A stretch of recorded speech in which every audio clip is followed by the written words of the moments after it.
Hey YouTube, Satoshi Matrix here yet again, bringing you another video.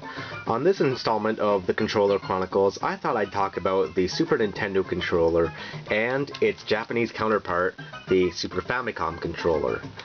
Now, the Super Famicom controller and the Super Nintendo controller are what I consider to be perfection in controller design. The controllers are ergonomic, they fit your hands very well, they're nice and curved. The D-pad is larger than on the NES controller. It has 4 face buttons, which is now the very standard for all controllers. The start and select buttons are in the middle, just where they should be, and it has 2 shoulder buttons on top. Since most controllers nowadays have about 4 buttons on the top, this was really just the beginning, but this is really all you need for a perfect controller. You need 2 shoulder buttons, 4 face buttons, the start and select button, and a good D-pad. So, the Super Nintendo controller. It is the North American counterpart to the Japanese Super Famicom controller, shown right here. You can see the difference between the two. Really, the only main difference is the coloring of the buttons.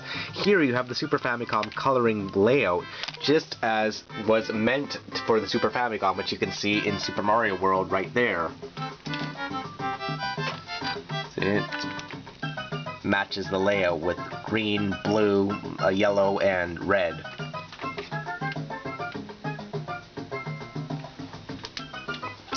So yeah, other than that, on the Super Nintendo controller, you can see the Y and X buttons are recessed. They're concave, so they plug inwards, where the A and B buttons are convex. They come outwards.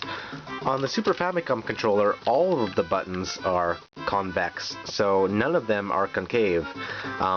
Other than that, the controllers are completely interchangeable with each other. You can plug a Super Famicom controller into a North American Super Nintendo, or vice versa. The only thing that's bad about the Super Famicom controllers are that they have a ridiculously short 3-foot cable, as per is common with Japanese controllers. The Super Nintendo version has something that's more akin to 6 to 8 feet in length. But fortunately, the PCBs inside the controllers are very easily interchangeable. So if you have a Super Nintendo and Super Famicom controller, you can literally take the PCB out of one controller and put it into the shell of the other to get a cable of the desired length. Super Nintendo controllers and Super Famicom controllers, oops, I selected stage, have this plugged in.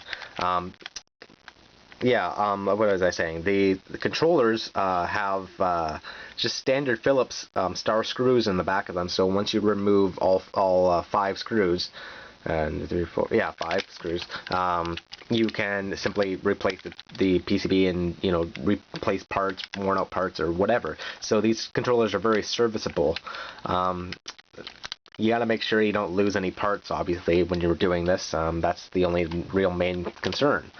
But yeah, I just wanted to show you the differences between the Super Famicom and the Super Nintendo controllers. You can grab both and put them right up to the camera again. Super Famicom, right there, and Super Nintendo. So that'll be it for now, so thanks for watching.